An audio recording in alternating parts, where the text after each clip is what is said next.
Vítám vás v minikurzu lockpickingu. Lockpicking je způsob otvírání zámku nedestruktivní metodou. Je využíván řadou zámečníků, ale je také oblíben mezi amatéry, jenž mají lockpicking jako svoje hobby. V lockpickingu se pořádají taktéž soutěže jak na domácí, tak na mezinárodní úrovni. Byl bych rád, kdyby tento krátký kurz sloužil začínajícím lockpickařům, ale zároveň bych byl nerad, kdyby toto umění bylo zneužito nebo spojeno s trestnou činností. Nejprve by bylo vhodné se seznámit, jak takový zámek neboli vložka zámku pracuje. Cylindrická vložka se skládá z těla, z cylindru neboli válce, z jádrového stavítka, z domkového stavítka a z pružiny. Vložka je taktéž tvořena profilem pro vedení klíče. Těchto profilů je nespočetné množství a mají za následek to, že jde vůbec klíč do vložky zastrčit. Pokud je profil vložky rozdílný než je profil klíče, nelze tento klíč do otvory vložky vůbec zasunout. Nejznámější profily jsou standardní, překrytý a integrovaný. U překrytého a integrovaného profilu, jak můžeme z obrázku vidět, je plocha otvoru několikrát protínána vertikální osou. To má za následek znemožnění pohybu a manipulace nástrojů pro vyhmatávání stavítek.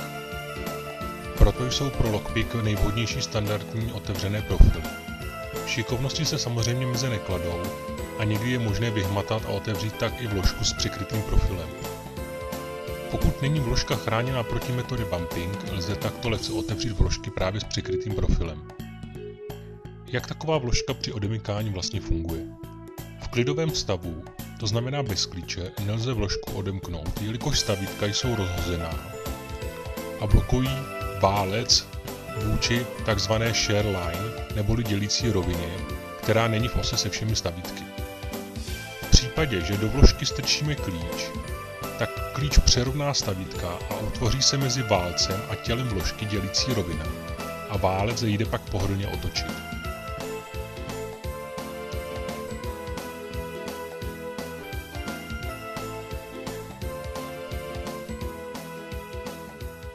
A nyní si položme otázku, jak otočit válcem bez klíče. To právě řeší metody, jenž jsou součástí tzv. Lockpickingu. V první řadě je třeba vlastnit sadu plančet s napínáky, jenž nyní vidíte na obrázku. Plančety jsou tvarované profily vyrobené z kalené nerezové oceli nebo z pružinové oceli o síle většinou 0,5 mm. Každý tvar je vhodný pro určitou metodu nebo pro určitý typ zámku. My si zpočátku vystočíme s nástroji jako je hook neboli hák, snake neboli hád a takzvaný sněhulák. Dále také budeme potřebovat tension wrench neboli napínák a napínák pro diskové zámky.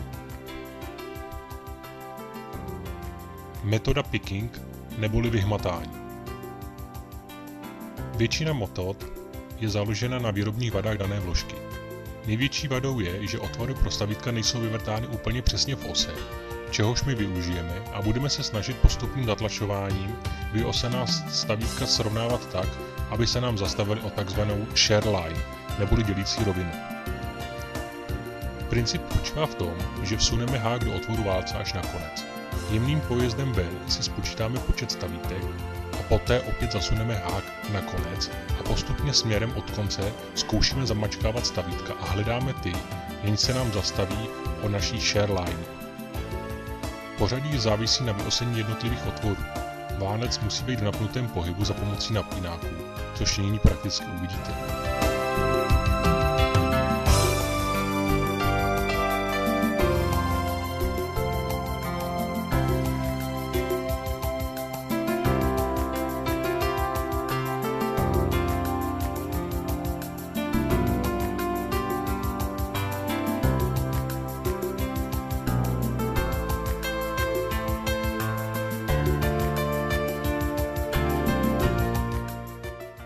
Vezmeme napínák a hák. Napínák vložíme do středu otvoru. Někdo ho také vkládá do horní poloviny. Jemně Na napínák tlačíme, ale opravdu jemňolince. Zasuneme hák a postupně vyhmatáváme stavítka po stavítku. To, že se stavítko zasune o share line, ucítíte v napínáku a uslyšíte jemné cvaknutí. Musíme dávat pozor, aby jsme stavítka nepřetlačili pod share line.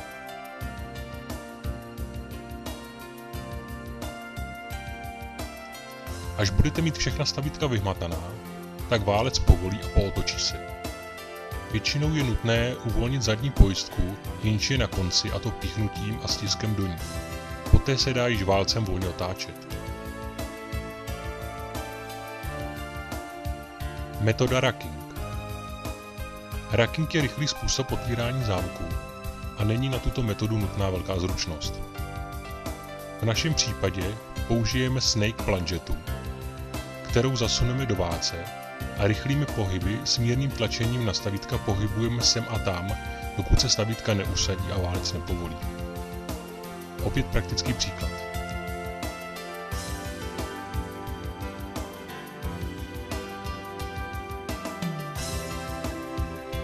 Poté opět povolíme zadní pojistku na konci válce a válcem nyní můžeme volně otáčet.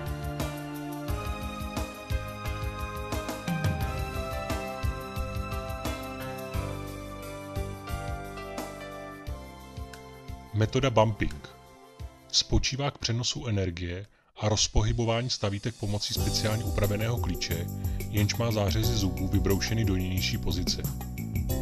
Úderem na takovýto upravený klíč dojde k přenosu energie na stavítka. Ve správný okamžik je třeba vyvinout tlak prsty na klíč, aby se stavítka zastavila o naší share line, a poté lze s válcem vložky volně otáčet.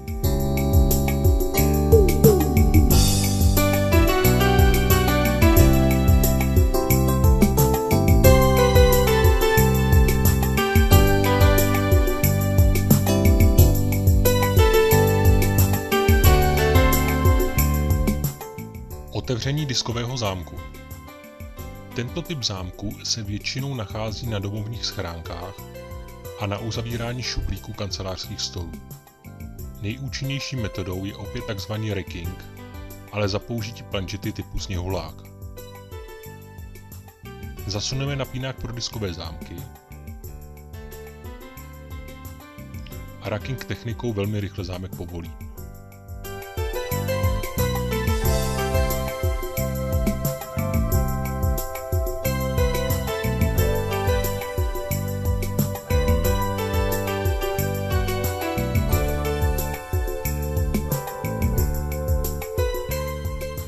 Tímto jsme došli na závěr mého minikurzu lockpickingu. Doufám, že byly mnou popsané informace pro vás přínosem. Mějte však na paměti, že zneužití těchto informací je trestné, proto neotvírejte žádné zámky, jestliže je otvírat nesmíte, a nevloupávejte se do majetku cizích osob.